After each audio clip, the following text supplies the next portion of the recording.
The cold November wind cut through Emma Martinez's thin jacket like a knife. She pulled the jacket tighter around her small body, but it did not help much. The jacket was old and had holes in it. Her mother had bought it from a thrift store 2 years ago, and Emma had grown since then. Now the sleeves were too short and the zipper was broken. Emma stood on the sidewalk outside Romano's Italian restaurant. She had been standing there for almost 30 minutes. Her feet hurt from walking all day. Her stomach hurt too, but for a different reason. She had not eaten anything in 2 days, not even a small piece of bread. Through the big glass window of the restaurant, Emma could see everything inside. Families sat at tables covered with white cloths. They ate pasta and pizza. They drank red wine and laughed. The warm orange light from the restaurant made everything look cozy and safe. Emma pressed her face closer to the cold glass. She watched a little boy, maybe 6 years old, take a bite of spaghetti. Red sauce got on his chin. His mother wiped it away with a napkin and smiled at him. Emma's stomach made a loud growling sound. She put her hand on her belly. When was the last time she had eaten? She tried to remember. 2 days ago, her neighbor Mrs. Chen had given her half a sandwich. Before that, she could not remember. Everything felt blurry and far away. Her mother was sick, very sick. 3 days ago, her mother had collapsed at the cleaning job she worked at. The doctor at the free clinic said it was exhaustion and malnutrition. Big words that meant her mother had worked too hard and had not eaten enough. Now her mother lay in their small apartment, too weak to get out of bed. She needed medicine, but medicine cost money. They had no money. Emma looked down at her feet. Her sneakers had holes in them too. She could feel the cold sidewalk through the bottom of her left shoe. She wiggled her toes. They were numb from the cold. She had to do something. She could not watch her mother get worse. She could not feel this hungry anymore. But what could a 12-year-old girl do? She had no job. She had no money. She had nothing, except maybe she did have something. One thing. One gift her father had given her before he died. Emma looked up at the restaurant again. She took a deep breath. The cold air hurt her lungs. She looked at her reflection in the glass. Her dark hair was messy. Her face was dirty. Her clothes were old and worn. She looked like what she was. A poor girl. A homeless-looking girl. The kind of person that people did not want to see. But she had to try. Emma reached for the door handle. Her hand shook. Was it from the cold or from fear? She did not know. The handle was made of shiny brass. It felt warm under her hand. Someone must have just gone inside. She pulled the door open. A wave of warm air hit her face. It smelled like garlic and tomatoes and fresh bread. The smell was so good it made her dizzy. Her mouth started to water. Her stomach growled again, even louder this time. The restaurant was full of people. Every table had customers. Waiters in black vests moved between the tables carrying plates of food. Soft music played from speakers in the ceiling. Everyone looked happy and comfortable. Emma stepped inside. Her worn sneakers squeaked on the shiny marble floor. The sound was loud in her ears. A few people looked up. Their eyes moved over her dirty clothes and messy hair. Then they looked away quickly, back to their food, back to their conversations. Emma walked further into the restaurant. She did not know where to go. Should she talk to a waiter? Should she just stand here? Her heart beat fast in her chest. A man appeared in front of her. He was tall and round with a big belly that pushed against his white apron. He had gray hair and a thick mustache. His face was red, maybe from working in the hot kitchen. He crossed his arms over his chest and looked down at Emma. "Can I help you?" the man asked. His voice was not mean, but it was not friendly either. It was the voice of someone who already knew what was about to happen and did not like it. Emma opened her mouth, but no sound came out. Her throat was dry. She swallowed and tried again. "Are you Mr. Romano?" she asked quietly. The man's eyebrows went up. "I am, and you are?" "My name is Emma. Emma Martinez." "Well, Emma Martinez, this is a restaurant. Do you have money for food?" Emma shook her head. She felt her face get hot. People at nearby tables were watching now. She heard someone whisper. "Then I cannot help you," Mr. Romano said. He did not sound angry. He sounded tired. "We don't give handouts here. I have a business to run. I am sorry, but you need to leave." Emma felt tears start to form in her eyes. No. She could not cry. Not here, not in front of all these people. She blinked hard. "Please," she said. Her voice came out as almost a whisper. My mother is sick. We have not eaten in days. I just need something. Anything. Even just bread, please." Mr. Romano's face softened a little. He sighed. "Look, kid, I feel bad for you. I really do. But if I give free food to everyone who asks, I will have a line out the door tomorrow. I cannot do it. I have bills to pay too. I have employees to pay. You understand?" Emma nodded slowly. She did understand. But understanding did not fill her empty stomach. Understanding did not help her mother. She looked around the restaurant. Her eyes landed on something on the wall. A violin. It hung on the wall near the kitchen door, displayed in a glass case. It was old. Dust covered the glass. The violin looked like it had not been touched in years. "That violin," Emma said, pointing. "Does it work?" Mr. Romano turned to look. His face changed. He looked surprised that Emma had noticed it. "That old thing? It belonged to my grandfather. He brought it from Italy 70 years ago. He played it every night in this restaurant when he first opened it. After he died, my father put it up there. Nobody has played it since." "Why do you ask?" Emma took a breath. This was it. Her one chance. "May I play it for dinner?" she asked. The restaurant got very quiet. People stopped eating. They stopped talking. Everyone turned to look at Emma. Then someone laughed. It was a loud, sharp laugh. Emma turned to see where it came from. At a large table near the window sat 4 men in expensive suits. They had wine glasses and plates of steak in front of them. One of the men with slicked back hair and a gold watch was the one laughing. "Did you hear that?" the man said to his friends. "The kid wants to play violin for food. What is this, the Middle Ages?" His friends laughed too. "This should be good," another man said. "I bet she cannot even hold it properly." $20 says she does not know which end is which, the first man said. More laughter. Emma felt her face burn. She wanted to run out of the restaurant. She wanted to disappear. But she thought of her mother lying sick in bed. She thought of the empty apartment. She thought of her growling stomach. She stood still and looked at Mr. Romano. Mr. Romano looked at Emma. Then he looked at the men laughing. Then back at Emma. He seemed to be thinking about something. "You play violin?" he asked Emma. "Yes, sir." "Where did you learn?" "My father taught me." "Where's your father now?" Emma's voice got quieter. "He died 3 years ago." Mr. Romano was silent for a moment. Other people in the restaurant were pulling out their phones now. Emma could see them getting ready to record. They probably thought this would be funny. A poor, dirty girl trying to play violin. They would record her failure and laugh about it later. "All right," Mr. Romano said finally. "Here's the deal. If you can play something, anything that sounds like actual music, I will give you a full meal, not just bread, a real meal. Deal?" Emma nodded quickly. "Deal." "But," Mr. Romano held up one finger, "if you are wasting my time, if you cannot play, you leave immediately, and you do not come back. Understand?" "I understand." Mr. Romano walked to the wall. He took a key from his pocket and unlocked the glass case. He lifted the violin out carefully. Dust fell from it. He carried it back to Emma and held it out. "This violin is very old and very valuable," he said seriously. "It meant everything to my grandfather. You break it, and we will have problems. Understand?" "I will be careful," Emma said. "I promise." She took the violin from him. It was heavier than she expected. The wood was dark and rich-looking. Even covered in dust, she could tell it was beautiful. She held it gently, like it was made of glass. Mr. Romano handed her the bow. "Good luck, kid." The men at the table by the window were still laughing and talking. "This is going to be hilarious," one said loudly. "Someone make sure you are recording." Emma walked to the center of the restaurant. People had turned their chairs to watch her. Some looked curious, some looked amused, some looked uncomfortable, like they did not want to watch but could not look away. Emma closed her eyes for a moment. She thought about her father. Carlos Martinez had been a street musician. He played violin on street corners and in subway stations. That was how he made money to feed Emma and her mother. It was not much money, but it was something.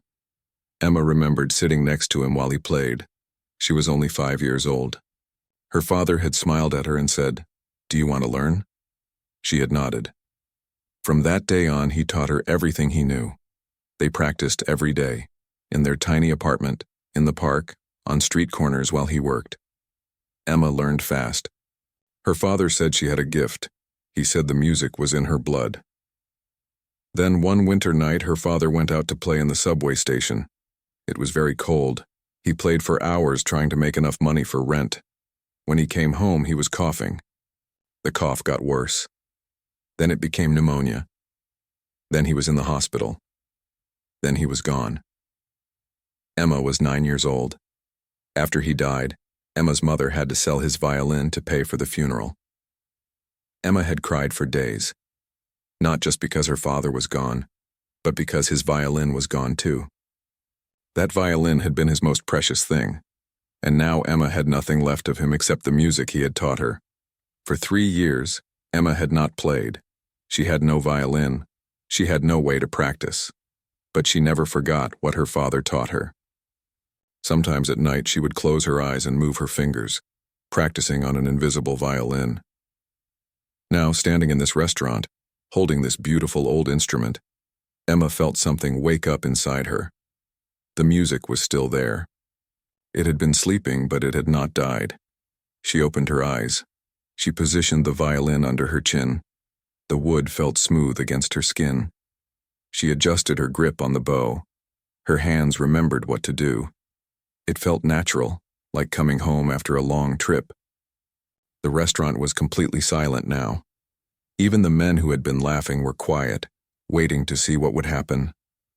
Emma took a breath. She thought of her father. She thought of her mother. She thought of all the hunger and all the cold and all the loneliness of the past 3 years. Then she placed the bow on the strings and began to play. The first note rang out clear and pure. It filled the restaurant like light filling a dark room. Emma drew the bow across the strings slowly, carefully. The sound was beautiful. It was more beautiful than she remembered. For a second, Emma felt scared. What if she could not do this? What if 3 years without practice had made her forget? But then her fingers found the next note and the next. Her body remembered. The music remembered. She began to play Vivaldi's Winter from the Four Seasons. It was one of the first difficult pieces her father had taught her. She had been 8 years old and he had said, "This piece tells a story, Emma. It tells about the cold winter wind, about ice and snow, about people trying to stay warm. When you play it, you must feel it." Emma felt it now. Every note she played carried feeling. The cold she had felt standing outside the restaurant, the hunger in her belly, the fear for her mother. All of it went into the music. Her fingers moved across the fingerboard. Fast notes tumbled over each other like falling snow. Slow notes held long and sad like a winter wind. The bow danced across the strings. Up and down, back and forth. Her wrist stayed loose the way her father had taught her. "Never be stiff," he used to say. "Let the music flow through you." Emma kept her eyes closed. She did not want to see the people watching. She did not want to see their faces. She only wanted to feel the music. The violin sang under her fingers. Notes cascaded up and down. High notes that sparkled like ice. Low notes that rumbled like distant thunder. In the restaurant, no one moved. The waiter who had been walking to a table stood frozen, holding a plate of pasta. A woman had been lifting a fork to her mouth. The fork stayed in the air, forgotten. A man had been pouring wine. The bottle stayed tilted, but he had stopped pouring. The businessmen at the table by the window were not laughing anymore. The man with the slicked back hair stared at Emma with his mouth slightly open. His friend who had made the bet slowly put his phone down on the table. They had stopped recording. Mr. Romano stood near the kitchen door. His arms were no longer crossed. They hung at his sides. He was staring at Emma like he was seeing a ghost. An elderly woman sitting in the corner put down her water glass. Her hand shook slightly. Tears began to form in her eyes. She knew music. She had spent her whole life with music, and she knew what she was hearing now. This was not just good playing. This was not just talent. This was something rare and special. This was the kind of playing that happened maybe once in a generation. Emma moved into the second movement of the piece. The music changed. It became slower, sadder. This part was about being alone in the cold, about missing warmth and comfort. Emma thought about her mother lying sick in their dark apartment. She thought about how alone she felt. All of that feeling went into the music. Tears started to run down Emma's cheeks. But she did not stop playing. Her technique stayed perfect. Her fingers did not miss a single note. The tears just fell, dropping onto the old violin, onto her worn shirt. She played through the sadness. She played through the pain. More people in the restaurant started to cry. A young mother wiped her eyes with her napkin. An old man cleared his throat and looked down at his plate. Even one of the waiters, a tough-looking guy with tattoos on his arms, turned away and wiped his face. The music filled every corner of the restaurant. It echoed off the walls. It seemed to make the air vibrate. People forgot about their food. They forgot about their conversations. They forgot about everything except the music and the small girl playing it. Emma's arms were getting tired. She had not played in 3 years. Her muscles were not used to this anymore. But she pushed through. Just a little more. Just a little longer. She moved into the third movement. This part was faster, more energetic. It was about dancing and trying to have fun despite the cold. About finding joy even in hard times. Emma's bow flew across the strings. Her fingers moved so fast they were almost a blur. The notes tumbled out in a rush of sound. Some people began to smile through their tears. The music was lifting them up. It was giving them something. Hope, maybe. Or just beauty. Sometimes beauty is enough. Mr. Romano moved closer, drawn by the music. He squinted at Emma as she played. Something was familiar. Something was pulling at his memory. That style of playing, that particular way of moving the bow, he had seen it before. But where? Then it hit him. 7 years ago. Maybe 8. There had been a street musician who played outside the restaurant on weekends. A man with dark hair and kind eyes. He had played violin and he had been good. Very good. Mr. Romano had always given him leftover food at the end of the night. The man had been so grateful. He always said, "No, thank you, sir. This will feed my family tonight." The man's name had been Carlos Martinez. And Carlos had talked about his daughter sometimes. "I am teaching her to play," he had said proudly. "She is only 5, but she already understands the music. She has the gift." Mr. Romano felt his heart clench in his chest. This girl, this thin, dirty, hungry girl playing his grandfather's violin. This was Carlos's daughter, the little girl he used to see sitting on the sidewalk while her father played. She had been so small then, with big, curious eyes. What had happened to Carlos? Mr. Romano had not seen him in years. He had assumed the man had moved away, found better work somewhere else. But looking at Emma now, looking at her worn clothes and thin face, Mr. Romano understood. Something bad had happened. Something very bad. Emma was reaching the end of the piece. The final notes were coming. She gathered all her remaining strength. Her arms ached. Her fingers hurt. But she would finish. She would play every note perfectly. The last movement built to a climax. The notes got faster and faster. The music swirled like a winter storm. Then suddenly it stopped. One final note. Clear and pure and perfect, Emma held the note. She let it ring out, filling the restaurant. Then slowly she lifted the bow from the strings. Silence. For 3 long seconds no one made a sound. Then the restaurant exploded with applause. People jumped to their feet. They clapped so hard their hands hurt. They shouted and cheered. Some were still crying. Some were laughing. Everyone was clapping. The sound was so loud it startled Emma. Her eyes flew open. She looked around in shock. All these people were standing and clapping. For her playing. "Bravo," someone shouted. "Bravo." The old woman in the corner was on her feet, clapping with tears streaming down her face. "Beautiful," she kept saying. "Just beautiful." The businessman at the window table looked ashamed. The man with the slicked back hair stood slowly. He reached into his pocket and pulled out his wallet. He took out a $100 bill and walked toward Emma. "I am sorry," he said quietly. His face was red. "I am so sorry for laughing." "That was wrong. You are incredible." He held out the money to Emma. She stared at it. $100. She had never held that much money in her life. "Take it," the man said. "Please, you earned it." Emma's hands were shaking. She took the money with one hand while still holding the violin in the other. "Thank you," she whispered. Another person came forward. then another. People pressed money into Emma's free hand. $5, $10, $20.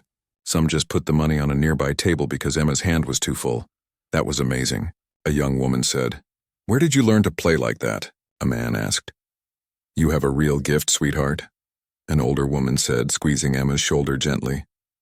Emma could not speak. She could not process what was happening. Her mind felt fuzzy. Was this real? Or was she dreaming? Maybe she had passed out from hunger on the sidewalk and this was all a dream. Mr. Romano pushed through the small crowd of people. He took the violin gently from Emma's hands. Let me take this, he said softly. You must be tired. Emma realized her whole body was shaking. Now that she had stopped playing, the exhaustion hit her all at once. Her legs felt weak. Mr. Romano put his hand on her shoulder. Come with me, he said. His voice was gentle now, completely different from before. Sit down before you fall down. He guided Emma to the best table in the restaurant. It was by a big window and had a white tablecloth and fresh flowers in a vase. Emma had walked past this table when she came in. A rich-looking couple had been sitting there. They had moved to another table to make room for Emma. Sit, Mr. Romano said, pulling out a chair. Emma sat. The chair was soft and comfortable. She put the money on the table. There was so much of it. She tried to count, but her mind could not focus. What would you like to eat? Mr. Romano asked. Emma looked up at him. Anything, she said. Anything at all, Mr. Romano smiled. It was a real smile, warm and kind. No, not anything, everything, you will have everything. He turned and called out to his staff. Antonio, bring soup. The good soup with the vegetables and pasta. Maria, bread, the fresh bread we just baked, and bring butter and olive oil. Rosa, I want you to make linguine with clams, the way my mother used to make it. And bring salad. And bring, sir, Emma interrupted. Her voice was small. That is too much. I cannot eat all that. Just a little bit of pasta would be enough. Mr. Romano shook his head firmly. You are a guest in my restaurant now. An honored guest. You will eat like a queen. Waiters began bringing food. First came a basket of warm bread. The smell made Emma's head spin. She grabbed a piece and took a bite. It was soft and warm and delicious. She ate it so fast she almost choked. Slowly, Mr. Romano said gently. The food is not going anywhere. Eat slowly or you will make yourself sick. Emma nodded and forced herself to slow down. A waiter brought soup in a beautiful white bowl. Emma picked up the spoon. Her hand shook so much the soup spilled a little. She took a sip. The soup was hot and rich and full of flavor. Vegetables and small pasta and a wonderful broth. It was the most delicious thing Emma had ever tasted. She wanted to drink the whole bowl in one gulp, but she remembered Mr. Romano's warning. She ate slowly, one spoonful at a time. While Emma ate, Mr. Romano sat down across from her. He watched her for a moment, then said, Your father was Carlos Martinez, yes? Emma looked up, surprised. You knew my father? He played outside my restaurant many years ago. I gave him food sometimes. He was a good man, a very talented musician. Emma nodded. He was the best. What happened to him? Emma put down her spoon. He got sick, pneumonia. He died 3 years ago. I'm sorry, Mr. Romano said. He meant it. And your mother? She is sick too. She works cleaning offices at night, but she collapsed a few days ago. The doctor said she needs rest and food and medicine. But we have no money for any of that. Where do you live? Emma told him the address. It was in the poorest part of the city. Mr. Romano knew the area. Small apartments, broken buildings, dangerous streets. You walked here from there? He asked. That was almost 5 miles. Emma nodded. I walked to a lot of restaurants. Most of them would not even let me inside. You are the first person who listened to me. Mr. Romano felt something twist in his heart.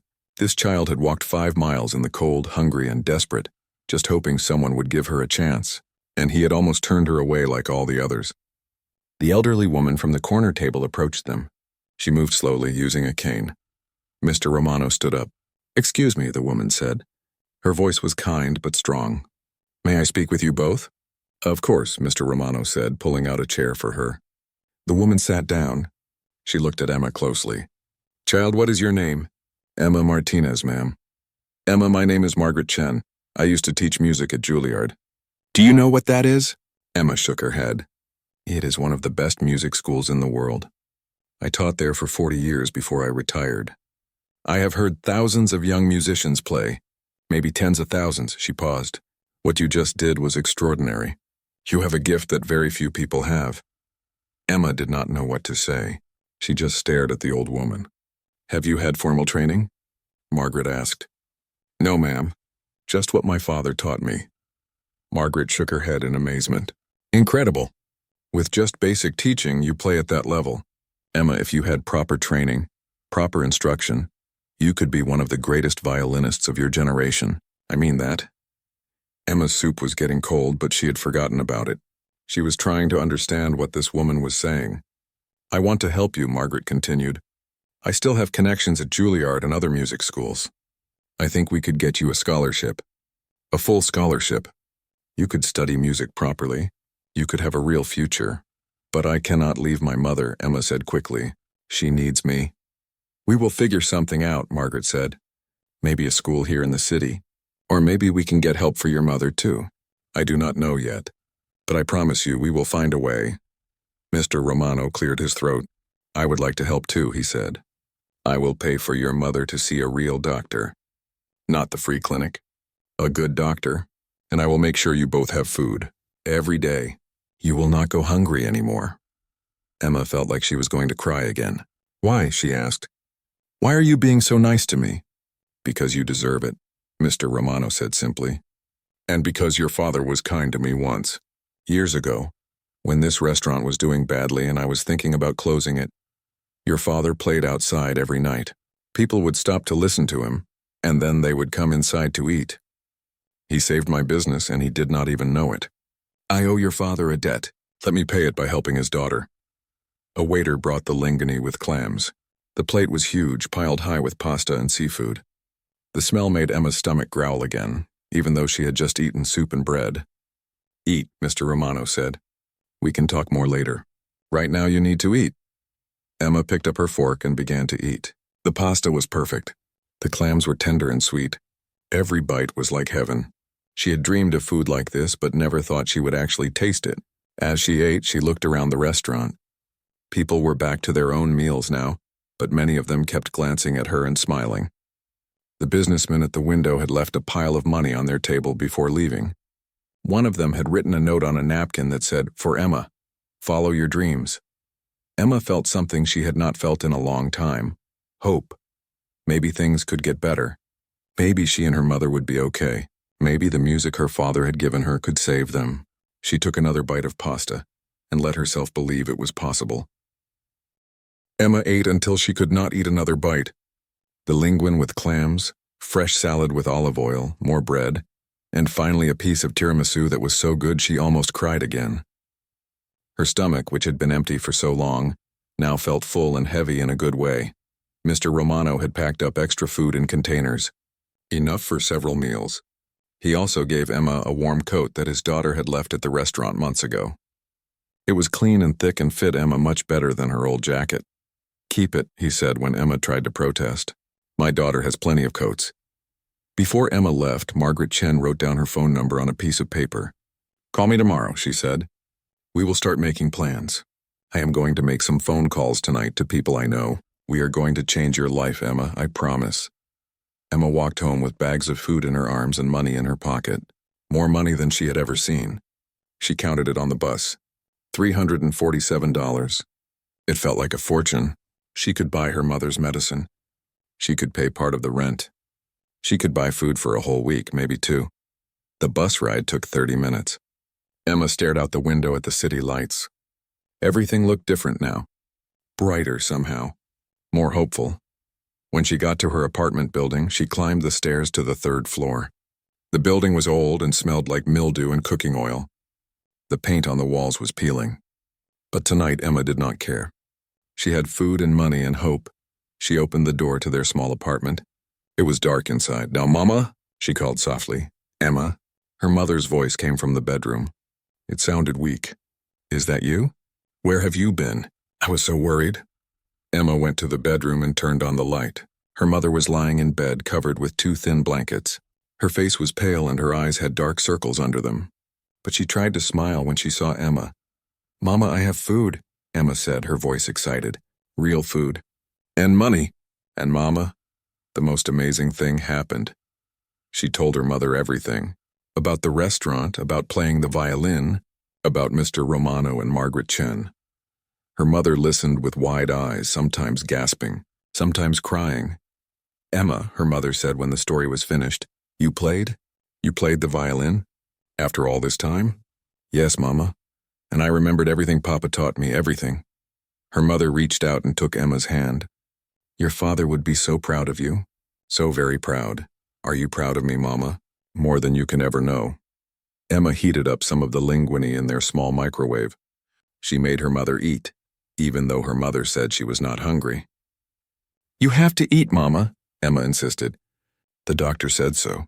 Her mother ate slowly, taking small bites. This is delicious, she said.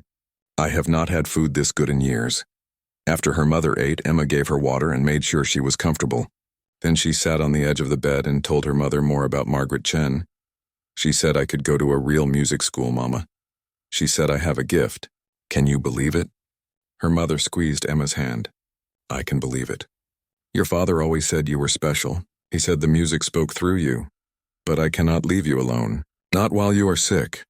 We will figure something out, her mother said, echoing Margaret's words. This is your chance, Emma. Your father gave you this gift. You have to use it. You have to follow it wherever it leads. Even if it means leaving you, I will not be alone forever. I will get better. And maybe with this money and Mr. Romano's help, I can rest properly and heal. Then I can work again. Good work this time, not just cleaning offices in the middle of the night. Emma wanted to believe her. She wanted to believe everything would work out. That night, Emma lay in her small bed in the room she shared with her mother. She stared at the ceiling and thought about everything that had happened. This morning she had woken up with no hope. Just hunger and fear and emptiness. Now she was full and warm and had possibilities spreading out in front of her like roads on a map. She thought about her father. She could almost feel him there in the room with her. Thank you, Papa, she whispered. Thank you for teaching me. Thank you for giving me the music. She fell asleep with a smile on her face for the first time in months. The next morning, Emma woke up early. Her mother was still sleeping. Emma could hear her breathing, slow and steady. That was good. She needed rest. Emma found the piece of paper with Margaret Chen's phone number. She stared at it for a long time. Should she really call? Was it too early? What if Margaret had changed her mind? But Margaret had said to call. So Emma picked up their old phone and dialed the number. Her hand shook as she waited for someone to answer. Hello? Margaret's voice was clear and strong. Mrs. Chen, this is Emma. Emma Martinez. Emma. Good morning. I was hoping you would call early. I have been up since 5 making phone calls. I have news. Emma's heart beat faster. What kind of news? Good news. Very good news. I called an old colleague of mine, Professor David Walsh.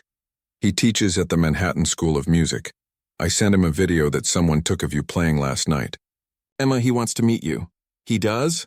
Yes, today if possible. Can you come to the school this afternoon? I will meet you there, Emma thought quickly. She had the money from last night. She could take the subway. Yes, she said. I can come, but perfect. 2 o'clock. I will text you the address. Margaret paused. How is your mother this morning? She is sleeping. She ate last night, though. She ate a lot. That is good. And Emma? Bring your mother, too, if she is feeling well enough. We need to talk to her as well. After Emma hung up, she woke her mother gently and told her about the phone call. Her mother sat up in bed, wincing a little from the effort. You have to go, her mother said. This is important. Will you come with me? Her mother hesitated. I do not know if I have the strength. Please try, Mama. Mrs. Chen wants to meet you. And I need you there. Her mother looked at Emma's hopeful face and nodded. I will try. Emma helped her mother get dressed. It took a long time. Her mother had to rest several times. But finally she was ready. Emma gave her mother some of the leftover food for breakfast. Then they left the apartment together. The subway ride was difficult. Emma's mother had to sit down and rest twice before they even got to the platform. On the train, she leaned against Emma and closed her eyes. Are you okay, Mama? Emma asked, worried. I am fine. Just tired. I will be fine, but Emma could see her mother was not fine. She was weak and pale. Every step seemed to take all her energy. Emma felt guilty for asking her to come, but her mother had insisted. "I want to be there," she had said. "This is about your future. I need to be there." They arrived at the Manhattan School of Music at 5 minutes before 2. The building was beautiful. It was made of stone and had big windows and looked old and important. Emma and her mother stood outside for a moment just looking up at it. "Your father would have loved this place," Emma's mother said softly. "I wish he could be here. He is here, in his own way." They went inside. The lobby was filled with students carrying instrument cases. Emma heard music coming from different rooms. Someone was playing piano. Someone else was singing. A cello played somewhere far away. All the sounds mixed together in a beautiful, chaotic way. Margaret Chen was waiting for them in the lobby. She smiled when she saw them and walked over quickly. Then she saw Emma's mother and her smile faded to concern. "Mrs. Martinez," she said gently. "Yes, I am Maria Martinez. You do not look well. Please sit down." There was a bench against the wall. Emma's mother sat down gratefully. She looked exhausted from the journey. "I am all right," Maria said. "I just need a moment." Margaret looked at Emma. "Has your mother seen a doctor?" "Only at the free clinic. They said she needs rest and food and medicine, but we could not afford the medicine." Margaret pressed her lips together in a firm line. "That is going to change today, I promise you." A man appeared in the hallway. He was tall and thin with gray hair and glasses. He wore a cardigan sweater and carried a folder under his arm. He walked toward them with quick, energetic steps. "Margaret!" he called out. "Is this her?" "David, yes. This is Emma Martinez, and this is her mother, Maria." Professor Walsh shook hands with Emma, then with Maria. His handshake was firm and warm. "I watched the video Margaret sent me," he said to Emma. "I have watched it 5 times now. You are quite remarkable." Emma did not know what to say. She just nodded. "I would like to hear you play in person," Professor Walsh continued. "Would you be willing to do that?" "I do not have a violin," Emma said. "We have many violins here. Come with me." He led them down a hallway and up some stairs. Emma's mother walked slowly, holding the railing. Margaret stayed close to her, ready to help if needed. They came to a room with a sign that said Practice Room 7. Professor Walsh opened the door. Inside was a small room with a piano, a music stand, and shelves full of instruments. Professor Walsh went to one of the shelves and took down a violin case. He opened it and lifted out a beautiful violin. It was not as old as the one at Romano's restaurant, but it was still clearly a fine instrument. "This is yours to use for today," he said, handing it to Emma. "It is a good violin. Not the best we have, but good enough for an audition." "An audition?" Emma asked. "Yes, an informal one. I just want to hear you play. Play whatever you like." Emma took the violin. She held it carefully, reverently. She positioned it under her chin and adjusted her grip. Professor Walsh watched her closely, noting every small movement. Emma closed her eyes. What should she play? She thought for a moment, then decided she would play the same piece she had played last night. Vivaldi's Winter. She drew the bow across the strings and began to play. In the small practice room, the sound was even more powerful than it had been in the restaurant. It filled the space completely. Every note was clear and pure. Professor Walsh stood very still, listening. His expression did not change, but his eyes grew wide. After a minute, he sat down slowly in a chair against the wall. He never took his eyes off Emma. Margaret stood next to Maria, holding her hand. Both women had tears in their eyes again. Emma played the entire piece. When she finished, the room was silent for a long moment. Then Professor Walsh stood up. He took off his glasses and wiped them on his sweater. When he put them back on, Emma could see his eyes were red. "Emma," he said, his voice rough with emotion. "How old are you?" 12. I will be 13 in January. And you have never had formal lessons? Only what your father taught you? Yes, sir. Professor Walsh looked at Margaret. You were right. This is extraordinary. This is once-in-a-lifetime talent. He turned back to Emma. I want to offer you a full scholarship to our pre-college program. It is for students who are still in regular school but come here on weekends and some evenings for music instruction. You would study with our best teachers. You would learn music theory, composition, and of course advanced violin technique. Everything you need to know. Emma felt dizzy. A scholarship. A real music school. Teachers, this could not be happening. But, Emma said slowly, I still have to finish regular school too. Yes, the pre-college program is designed for students like you. Students with exceptional talent who are not old enough for full-time music school yet. You would attend your regular school during the week and come here for music classes. And it is free? We do not have to pay. Completely free. Full scholarship. We cover everything. Emma looked at her mother. Maria was crying now, tears running down her thin face. But she was smiling too. Emma, she whispered. Oh, Emma, this is wonderful. There is one problem, Professor Walsh said, his voice becoming serious. Emma needs support at home. She needs stability. She needs to be healthy and well-fed and rested to do the work this program requires. From what Margaret has told me, your current situation is not stable. Maria's smile faded. I know, she said. I am trying. But I have been sick and… I am not blaming you, Mrs. Martinez, Professor Walsh interrupted gently. I understand that you are doing your best, but Emma cannot succeed in this program if she is worrying about food or if her mother is sick with no help. We need to address these issues first. I have been thinking about that, Margaret said. I have a house in Brooklyn. It is too big for just me. I live alone since my husband passed away. Mrs. Martinez, you and Emma could live with me, at least until you are healthy again and can work. It would give Emma stability and it would give you time to rest and heal. Maria stared at Margaret. You would do that for us? For strangers? You are not strangers anymore, Margaret said firmly. And yes, I would do that. I want to do that. I have spent my whole life teaching music to young people, but I have never met someone with Emma's level of natural talent. I want to help her succeed, and I cannot do that unless you are both safe and healthy. Emma felt like her heart might burst. All these people helping them, all this kindness. It was overwhelming. There is something else, Professor Walsh said. We have a winter showcase concert in 3 months. It is in December. Students perform for an audience of families and donors. Emma, if you agree to join the program, I would like you to perform in that concert. It would be good for you to experience performing on a real stage. A real concert? Emma asked. Yes, at a real concert hall. With lights and an audience and everything. Emma thought about it. Performing on a stage, in front of people who came to listen to music. Not in a restaurant where she was begging for food, but in a real concert where she was a real musician, like her father had always dreamed of being. I will do it, Emma said. The next 2 weeks passed like a dream.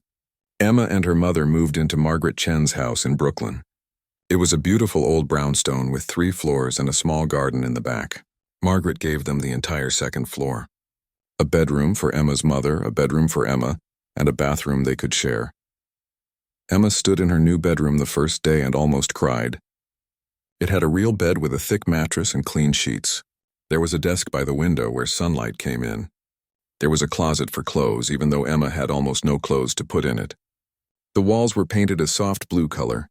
It was the most beautiful room Emma had ever seen. Do you like it? Margaret asked from the doorway. Emma could only nod. She was afraid if she spoke, she would start crying. I had a daughter once, Margaret said softly. She died many years ago. Car accident. She was 23. This was her room. I have kept it empty since then, but I think she would like you to have it. I think she would want someone to use it. Emma turned to look at Margaret. The old woman had tears in her eyes. I am sorry about your daughter, Emma said. Thank you, dear. It was a long time ago, but it still hurts. Having you and your mother here, it makes the house feel alive again. You are doing me a favor, not the other way around. Emma's mother was recovering slowly. Margaret made sure she saw a good doctor. The doctor prescribed medicine and vitamins and said she needed rest and nutritious food. Margaret cooked healthy meals 3 times a day. Vegetable soup, grilled chicken, fresh fish, salads, fruit. No more fast food.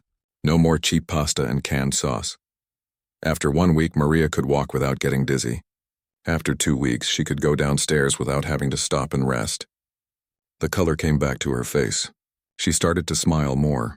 I feel human again, she told Emma one morning. I had forgotten what it felt like to not be exhausted all the time. Emma started her classes at the Manhattan School of Music. She went 3 times a week after her regular school and all day on Saturdays. She studied with Professor Walsh and 2 other teachers. They taught her music theory, which was about understanding how music worked. They taught her about composers and different styles of playing. They gave her exercises to make her technique even better. It was hard work, harder than anything Emma had ever done. Some days she practiced for 4 hours. Her fingers hurt. Her arms hurt. Her back hurt from standing and holding the violin. But she loved every minute of it. The other students in the program were curious about her. Most of them had been playing since they were very young. They had expensive instruments and famous teachers. They came from families with money, families who supported their music. They had never worried about being hungry or having a place to sleep. A few of them were nice to Emma right away. A girl named Sophie who played cello invited Emma to sit with her at lunch. A boy named Marcus who played piano shared his music books with her. But some students were not nice. They whispered about Emma. They said she did not belong there. They said she only got in because the school felt sorry for her. Did you hear she was homeless? One girl whispered loudly enough for Emma to hear. She was begging on the streets. My mom said she only got a scholarship because it makes the school look good, another girl said. You know, helping the poor and all that. Emma tried not to listen. She focused on her music. She practiced harder. She would prove she belonged here. Not because people felt sorry for her, but because she was good. Because she had talent. Professor Walsh noticed the other students' attitudes. One day after class, he asked Emma to stay behind. How are you doing? He asked. Really doing? Emma shrugged. I am fine. You do not seem fine. You seem sad. Emma did not want to complain. She had so much now. A home, food, music lessons. How could she be sad? Some of the other students, she said slowly. They think I do not belong here. Professor Walsh sighed. I was afraid of that. Emma, let me tell you something. I have been teaching music for 30 years. I have had hundreds of students, maybe thousands, students from wealthy families who had every advantage, students who started playing when they were 3 years old, students with expensive instruments and private tutors. He paused and looked at Emma seriously. You are more talented than any of them. Do you understand what I am saying? In 30 years, I have never heard anyone your age play like you play. Natural talent like yours is rare, incredibly rare. Most of these other students will never have what you have, no matter how hard they work. But they have been playing longer. They know more than me. Right now, yes. They have more technical knowledge. But you have something they do not have. You have soul. You have feeling. When you play, people do not just hear music. They feel something. That cannot be taught. That is a gift from God or the universe or wherever gifts like that come from. All I can do is give you the technical knowledge to match your natural ability. But the most important part, the part that makes you special, you already have. Emma felt tears in her eyes. Really? Really? So do not let those other students bother you. In a few years, they will be bragging about how they went to school with you. Emma practiced even harder after that conversation. When she had free time at Margaret's house, she practiced.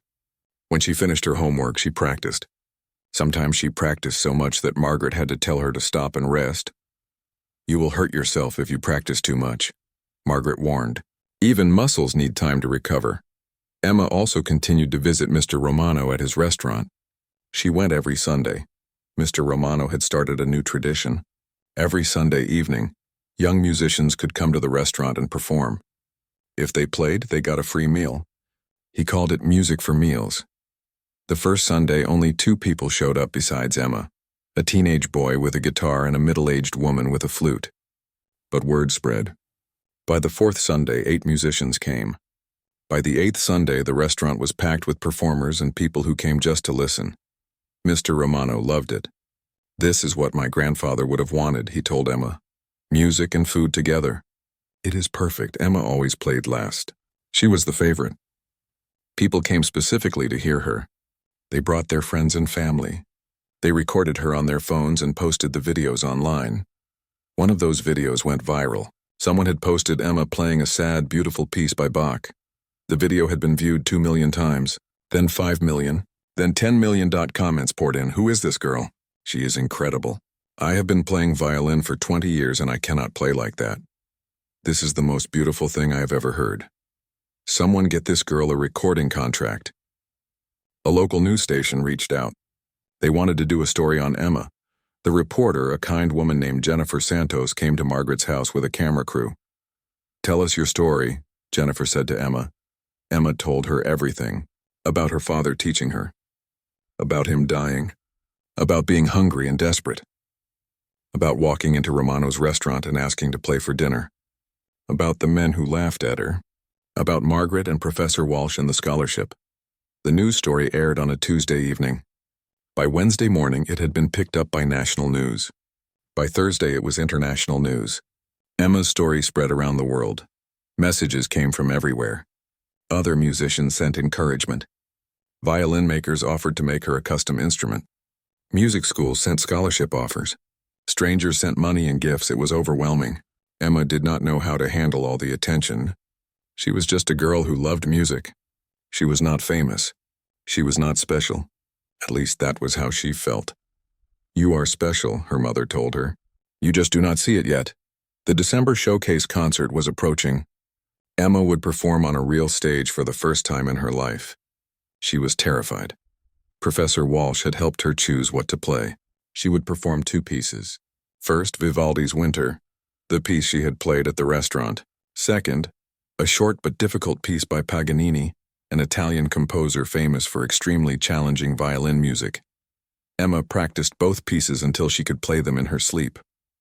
She practiced until her fingers moved automatically, without her having to think about it. She practiced until the music became part of her. The night before the concert, Emma could not sleep. She lay in bed staring at the ceiling. What if she messed up? What if she forgot the notes? What if people did not like her playing? What if she embarrassed herself and Professor Walsh and Margaret? There was a soft knock on her door. "Come in," Emma said. Her mother entered. She looked healthy now. Her face had filled out. Her eyes were bright. She had started working again, doing administrative work at a non-profit organization. Good work that paid decent money and had regular hours. "Cannot sleep?" her mother asked. "I'm too nervous." Maria sat on the edge of Emma's bed. "Your father used to get nervous before he played too. Even after years of performing, he still got nervous." "What did he do?" "He would close his eyes and remember why he played. He did not play for the audience. He did not play to impress people. He played because the music needed to come out. He said the music lived inside him and had to be released. Playing was not a choice. It was a necessity." Emma thought about that. The music did live inside her. She had felt it even during the 3 years when she had no violin. The music had been there waiting. "Papa would be proud of me, right?" Emma asked. "He would be more proud than you can imagine. You are doing what he always dreamed of doing. You are playing in a real concert hall. You are studying at a real music school. You are living his dream. I wish he could be there tomorrow. He will be there. In the music. In your hands. In your heart. He is always there." Maria kissed Emma's forehead and left. Emma closed her eyes and finally fell asleep. The next day arrived. The concert was at 7 in the evening. Emma spent the whole day practicing and trying not to think about it. Margaret made her a good breakfast and a light lunch. "You do not want to eat too much before you perform," she said. "You will feel sick." At 5 o'clock, they got ready to leave. Emma wore a new dress that Margaret had bought for her. It was simple and black and made her look older, more professional. Maria had helped her put her hair up in a neat bun. Emma looked in the mirror and barely recognized herself. They took a taxi to the concert hall. It was a beautiful building called Merkin Hall. Outside, people were already arriving. Emma saw other students from her program. They all looked nervous too, even the ones who were mean to her. Inside, there were dressing rooms where performers could wait. Emma went to the room assigned to her. Professor Walsh was there, along with Margaret and her mother. "How do you feel?" Professor Walsh asked. "Terrified," Emma admitted. "Good, that means you care. The day you are not nervous before a performance is the day you should worry." There was a violin case on a table. Professor Walsh opened it and lifted out the most beautiful violin Emma had ever seen. It was old and rich brown with a deep glowing color. "This is yours to play tonight," he said. "It is from the school's collection. It is a very valuable instrument. Almost 300 years old. I thought you should play on something worthy of your talent." Emma was afraid to touch it. "What if I drop it?" "You will not drop it. You are a professional now. Trust yourself." Emma took the violin. It was heavier than the practice instruments she had been using. She plucked the strings. They were perfectly in tune. She drew the bow across them. The sound was incredible, rich and warm and full. This violin cost more than a house, Professor Walsh said. But it is meant to be played, not locked in a case. Make it sing tonight, Emma. A student assistant knocked on the door. 5 minutes until you need to be backstage, she said. Emma's heart started pounding. This was it. This was really happening. Margaret hugged her. You are going to be wonderful. Her mother hugged her. Your father is with you. Remember that. Professor Walsh walked her to the backstage area. Emma could hear the audience talking and laughing on the other side of the curtain. How many people were out there? 100? 200? More? She peeked through a gap in the curtain. The hall was full. Every seat was taken. She saw Mr. Romano sitting in the third row. She saw Sophie and Marcus from her program. She saw people she did not recognize. So many people. Emma's hand started shaking. Breathe, Professor Walsh said calmly. Just breathe. You have played this music 1,000 times. You can play it one more time. The announcer walked onto the stage. He spoke into a microphone. Ladies and gentlemen, welcome to the Manhattan School of Music Winter Showcase. Our first performer this evening is a special young talent who joined our program just 3 months ago.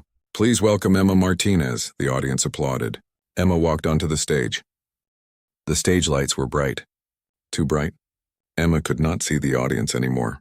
Just darkness beyond the lights and the feeling of hundreds of eyes watching her. Her legs felt weak as she walked to the center of the stage.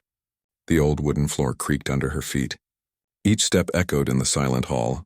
There was a chair and a music stand waiting for her. Emma sat down. Her hands were still shaking. She looked at the violin in her lap. 300 years old, older than America. This violin had been played by masters. What was she doing here? She was just a girl who had learned music on the streets. She did not belong on this stage with this instrument. Emma closed her eyes. She heard her father's voice in her memory. The music lives inside you, Mejia. Let it out. Do not be afraid. She took a deep breath. Then another. Her hands stopped shaking. She lifted the violin and positioned it under her chin. The wood felt warm against her skin. She raised the bow. The audience was completely silent. Waiting. Emma thought about that cold November night 3 months ago, standing outside Romano's restaurant. Hungry and desperate, scared and alone, she had asked for a chance. Just one chance, and someone had said yes. She drew the bow across the strings. The first note of Vivaldi's Winter sang out. Clear and pure and strong, it filled the concert hall. It reached every corner, every balcony, every seat, and Emma was no longer afraid. Her fingers found the notes. The music poured out of her like water from a spring. She forgot about the audience. She forgot about the stage and the lights and the expensive violin. She forgot about everything except the music. She played the fast parts with lightning speed. Her fingers flew across the fingerboard. She played the slow parts with aching beauty. Each note carried weight and meaning. The music told a story about cold and hunger, about loneliness and hope, about surviving when everything seems lost. The audience sat frozen. No one coughed. No one moved. They barely breathed. In the third row, Mr. Romano had tears running down his face. He thought about the skinny girl who had walked into his restaurant 3 months ago. He thought about how close he had come to turning her away. What if he had? What if he had said no? Margaret Chen sat in the front row next to Emma's mother. She held Maria's hand tightly. Margaret had taught music for 40 years. She had heard the best musicians in the world, but she had never heard anything like this. This was not just skill. This was not just talent. This was art. This was soul made audible. Emma's mother cried silently. She thought about Carlos, about how he had loved music more than anything except his family, about how he had played on street corners in the cold to feed them, about how he had died too young, his dreams unfulfilled. But looking at Emma now, Maria realized Carlos's dreams were not unfulfilled. They were living on. They were growing. Emma was carrying them forward. The piece built to its climax. The notes came faster and faster. Emma's bow moved in a blur. Then suddenly one final note. She held it, letting it ring out through the hall. Then silence. For 3 seconds no one made a sound. Then the audience exploded. People jumped to their feet. The applause was like thunder. People shouted and cheered. Some cried. Some just stood there with their mouths open. Emma opened her eyes. She looked out at the standing ovation. All these people, clapping for her. For her music, she stood up and bowed. The applause got louder. "Bravo!" someone shouted. "Bravo!" The applause continued for a full minute. Emma bowed again and again. Finally, the audience started to sit down. But the energy in the room was electric. Everyone was talking excitedly. They knew they had witnessed something special. Emma sat back down. She had one more piece to play. The Paganini. This one was even harder. Faster notes. More difficult techniques. She had practiced it hundreds of times, but she was still nervous about it. She waited for the audience to become quiet again. Then she raised her violin and began to play. If Vivaldi had been beautiful, Paganini was fireworks. The notes exploded from Emma's violin. They jumped and danced and raced. Her fingers moved so fast they blurred. The bow bounced and flew. This was show-off music. Music designed to demonstrate impossible skill. And Emma played it perfectly. The audience gasped out loud at some of the difficult passages. How could anyone play that fast? How could anyone make those notes sound so clean and precise? Emma was not thinking about technique. She was not thinking about the difficulty. She was feeling the joy of the music, the pure happiness of playing something so challenging and getting it right. She was flying. She was free. The piece ended with a flourish. Emma's bow slashed across the strings for the final notes. Then she lifted the bow high in the air. The audience went wild. The applause was even louder than before. Everyone was on their feet again. Some people were stomping their feet. Some were whistling. Emma stood and bowed. She was breathing hard. Her arms ached. But she felt amazing. She had done it. She had played on a real stage in a real concert. And she had played well. No, she had played better than well. She had played beautifully. She bowed again and again. Finally, she walked off the stage. Professor Walsh was waiting in the wings. He grabbed her in a big hug. "That was perfect," he said, "absolutely perfect.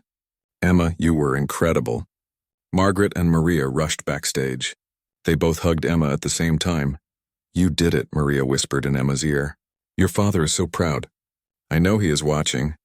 I know he saw. I felt him there," Emma said. "While I was playing, I could feel him with me." More people came backstage. Other teachers from the school, students, people Emma did not know. Everyone wanted to congratulate her. Everyone wanted to shake her hand. A man in an expensive suit pushed through the crowd. He handed Emma a business card. "I am a concert promoter," he said. "I book venues all over the country. I would like to talk to you about doing a tour." "She is 12 years old," Margaret said firmly. "She is not ready for a tour." "In a few years then," the man said. "Please keep my card. I am serious." This girl could sell out concert halls. "I know talent when I hear it." A woman with a notebook approached. "I am from the New York Times," she said. "I would like to interview you for an article." Emma could not process everything that was happening. It was too much, too overwhelming. Mr. Romano finally made it backstage. He pushed through the crowd and wrapped Emma in a big hug. "You did it, kid," he said. His voice was thick with emotion. "You really did it." "Thank you," Emma said, "for giving me a chance that night. For not turning me away. I should be thanking you. You reminded me what my grandfather built that restaurant for. Not just food. Food and music together. You gave me that back." The crowd backstage was getting bigger. More people wanted to meet Emma. Professor Walsh saw Emma starting to look tired and overwhelmed. "All right, everyone," he announced loudly. "Emma needs to rest. You can talk to her another time. Please give her some space." He guided Emma to a quiet corner. "That was quite a performance," he said. "You should be very proud." "I am," Emma said. And she meant it. The concert continued with other students performing. But everyone was still talking about Emma. In the lobby during intermission, her name was on everyone's lips. "Did you hear that girl? She was incredible. I have never heard anything like it." After the concert ended, Emma and her family went back to Margaret's house. They were all exhausted but happy. Margaret made hot chocolate and they sat in the living room talking about the evening. "This is just the beginning," Margaret said. "Emma, you have a real future in music. A real career. If you want it." "I want it," Emma said without hesitation. "Music is all I ever wanted." "It will not be easy," Margaret warned. "Music is a difficult path. There will be competition. There will be rejection. There will be times when you want to give up. I will not give up, Emma said. Papa did not give up even when things were hard. I will not either. Over the next few months, Emma's life changed in ways she could never have imagined. The article in the New York Times was published. It was a full-page feature with a big photo of Emma playing. The headline read, "From the Streets to the Stage, the Remarkable Story of Emma Martinez." The article was shared thousands of times on social media. Emma's story resonated with people around the world. It was a story about hope, about talent overcoming poverty, about kindness and second chances. More opportunities came. A famous violin maker offered to make Emma a custom instrument for free. A wealthy donor set up a trust fund for her education. She would have money for college, for graduate school, for whatever she needed. A documentary filmmaker wanted to make a movie about her life. Record labels reached out about making an album. Concert halls sent invitations, but Emma did not let it go to her head. She continued going to school. She continued her lessons at Manhattan School of Music. She continued practicing 4 hours a day. She continued performing at Romano's restaurant every Sunday. Stay humble, Margaret told her. Fame is temporary. Talent and hard work last forever. Emma also started teaching. She went back to her old neighborhood once a week and gave free violin lessons to kids who could not afford real lessons. She wanted to give back. She wanted to help other kids the way she had been helped. One girl in particular showed real promise. Her name was Anna. She was 9 years old and lived with her grandmother in a tiny apartment. Anna reminded Emma of herself. Hungry for music. Talented but with no resources. Emma gave Anna an old violin that someone had donated. She taught her the basics. How to hold the bow. How to position the violin. How to read music. You have a gift, Emma told Anna one day. Do not waste it, work hard. Practice every day. Music can change your life. I know because it changed mine. Emma's mother got a better job working as an office manager at a non-profit that helped homeless families. She was healthy now, strong. She had gained weight and her eyes were bright. She smiled all the time. I am proud of you, she told Emma one evening. Not just because you are talented, because you are kind, because you remember where you came from, because you use your gift to help others. 1 year after that cold November night, Emma returned to Romano's restaurant. Mr. Romano had put up a plaque on the wall next to where his grandfather's violin hung. The plaque read, "On this night, November 15th, a young girl asked if she could play for dinner. Her courage and talent reminded us that greatness can be found anywhere, in anyone if we are willing to give them a chance. This restaurant will always be a place where music and kindness meet." Below the plaque was a photo of Emma playing that first night. She looked so small and thin and scared in the photo, but her eyes were determined. Emma stood looking at the plaque for a long time. Mr. Romano came and stood next to her. "You changed my life," Emma said. "No, kid. You changed mine." That evening, Emma played at the restaurant like she did every Sunday. The room was packed as usual.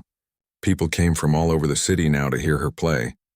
But before she played, Emma spoke to the audience. It was something she rarely did. 1 year ago, she said, I walked into this restaurant hungry and desperate. I had nothing except the music my father taught me. I asked Mr. Romano if I could play for dinner. Most people would have said no. But he said yes. That one yes changed everything. She paused and looked around the room. She saw familiar faces. Mr. Romano standing by the kitchen. Margaret sitting at her usual table. Her mother next to Margaret, healthy and happy. Sophie and Marcus from music school. Anna, her young student, sitting with her grandmother. I learned something that night, Emma continued. I learned that kindness matters.